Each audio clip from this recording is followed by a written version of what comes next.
আসসালামু আলাইকুম দর্শক, আজকে আমি আপনাদের জন্য নিয়ে এসেছি পেঁপে দিয়ে তৈরি একদম ভিন্ন স্বাদের ঝাল নাস্তার রেসিপি। পেঁপে দিয়ে যে এত মজার কিছু বানানো যায় তা না দেখলে বিশ্বাসই হবে না। মাত্র 15 থেকে 20 মিনিট সময়ে তৈরি করে নিতে পারেন। ছোটদের টিফিনে কিংবা চায়ের কাপে ভিজিয়ে খেলে এর স্বাদ হয় ভীষণ মজার। খুব সহজ কিছু উপকরণ দিয়ে বানিয়ে ফেলতে পারেন এই স্পাইসি ক্রিস্পি আর মজাদার স্ন্যাক্স। এই রেসিপি দেখে পেঁপের নাস্তা একবার বানালে সব সময় বানাতে মন চাইবে। চলুন দেরি না করে ঝটপট রেসিপিটা শুরু করি।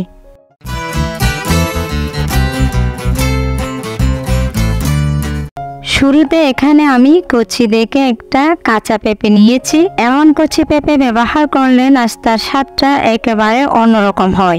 এরপর আমি পেঁপের খোসা ভালো করে ছড়িয়ে নিব। আপনারাও খোসা ফেলে দিয়ে তারপর বাকি কাজ করবেন।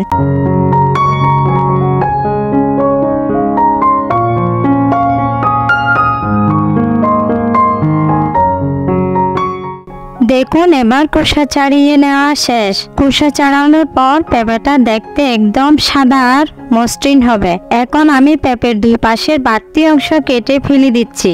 এরপর পেঁপেটা মাঝখান হতে দুভাগ করে নিচ্ছি। তারপর পেঁপের ভেতরে থাকা বিচি ফেলে দিয়ে পেঁপের টুকরো করে নিচ্ছি। আপনারাও ঠিক একইভাবে টুকরো করে নেবেন।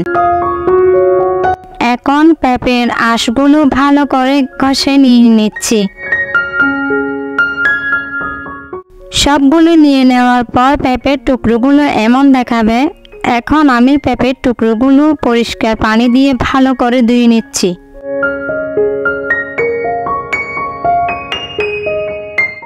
পেঁপেগুলো পরিষ্কার পানি দিয়ে ভালো করে ধুয়ে নেওয়ার পর একটা গ্রেটার দিয়ে গ্রেট করে নিচ্ছি। আপনারাও প্রতিটি টুকরো গ্রেট করে নেবেন।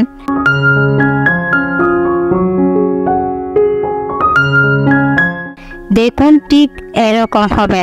আমি সবগুলো গ্রেট করে একটা প্লেটে নিয়েছি। এবার গ্রেট করা পেঁপে একটি মিক্সিং বোলে নিয়ে নিচ্ছি। এরপর 1 কাপ আটা দিচ্ছি। সামান্য পরিমাণ কালো জিরে দিয়ে দিচ্ছি। এখন 1 চা চামচ করে ধনিয়া গুঁড়া ও হলুদের গুঁড়া দিলাম।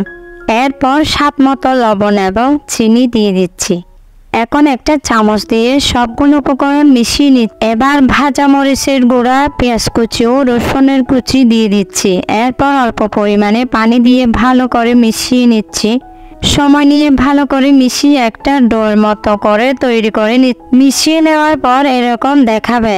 এখন অল্প পরিমাণে কর্নফ্লাওয়ার দিতে পারেন, এটা না দিলেও কোনো সমস্যা নেই। আমি কর্নফ্লাওয়ার দিয়ে মিশিয়ে নিচ্ছি। এবার চুলা চালু করে তেল গরম করে নিয়েছি। এরপর বানিয়ে রাখা ডো তেলে দিয়ে দিচ্ছি অল্প অল্প নিয়ে।